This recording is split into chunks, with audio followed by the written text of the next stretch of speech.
Hello बच्चों, आज हम पढ़ाएंगे आपको एक्सपोनेंट एंड पावर। तो सबसे पहले एक्सपोनेंट और पावर का हम लोग जो है इंट्रोडक्शन पार्ट पढ़ेंगे।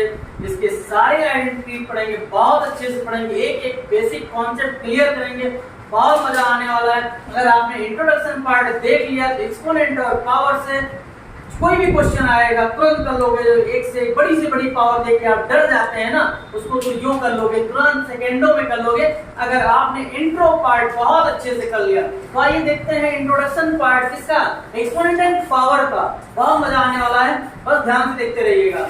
तो सबसे पहले देखेंगे ये एक्सपोनेंट और पावर होता क्या है।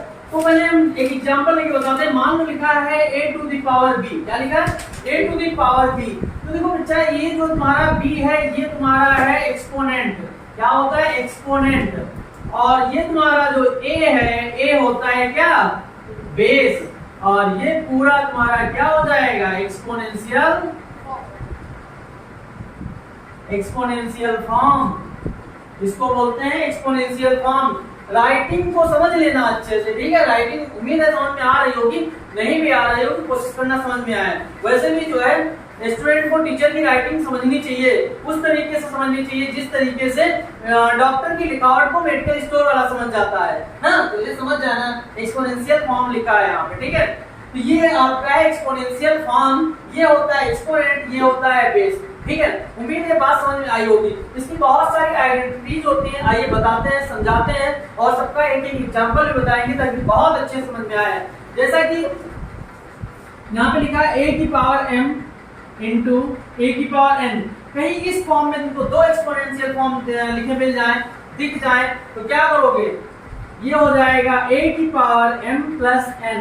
इसका मतलब ये है कि कहीं पे अगर लिखा है a की पावर m इंटू मतलब मल्टीप्लाई b की पावर n, तो ये तुम्हारा हो जाएगा a की पावर m प्लस n।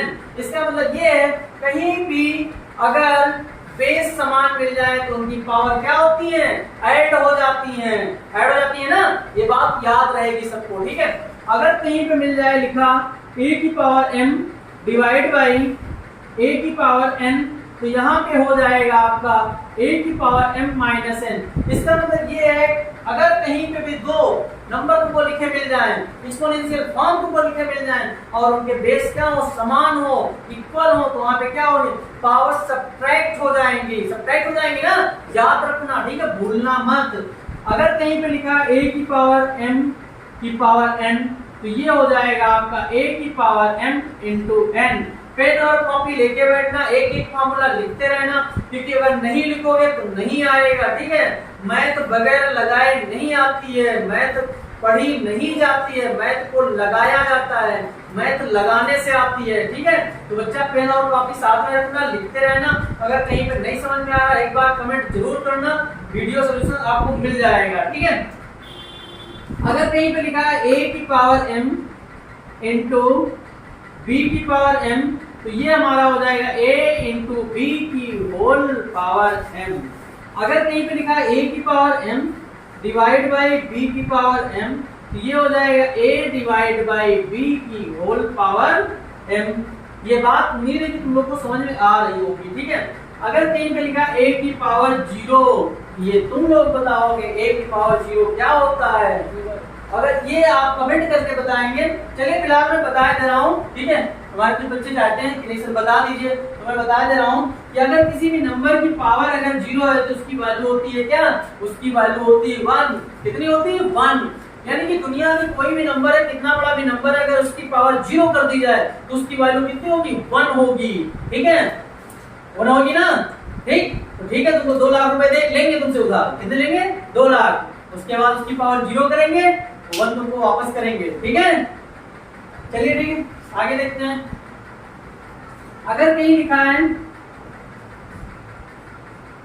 इसका एक एग्जांपल देख लेते हैं, इसका एक एग्जांपल देख लेते हैं, एग्जांपल से ज्यादा समझ में आ जाएगा। मान लो लिखा है 7 की पावर 3 इंटू 7 की पावर 4 इंटू 7 की पावर 2। ये बताओ फटाफट कमेंट में आंसर कितना होगा इसका। इसका आंसर होगा, देखो बेस समान है, इक्वल है, नहीं है ना, इक्वल है ना, तो याद आएगा 7 टू द पावर 9। तो हमारे पहले वाले फार्मूले का एग्जांपल रहा ये। दूसरा वाला क्या है, मान लो कहीं लिखा 8 की पावर 10 डिवाइड बाई 8 की पावर 3, ये हो जाएगा आपका 8 की पावर 1 बाई 8 की पावर 7 ना। और तो ठीक है, देखते हैं तीसरे वाले का एग्जांपल। चलिए ठीक है, तो मैंने जो है इंट्रो पार्ट बता दिया आप लोग को, इंट्रो पार्ट बता दिया है और एक क्वेश्चन भी दे दिए हैं और जो है क्वेश्चन को सॉल्व करिएगा और जो है इसका आंसर आप कमेंट में दीजिएगा। नहीं कर पाते तभी कमेंट में बताइएगा, जिसको मैं सॉल्व करा दूंगा।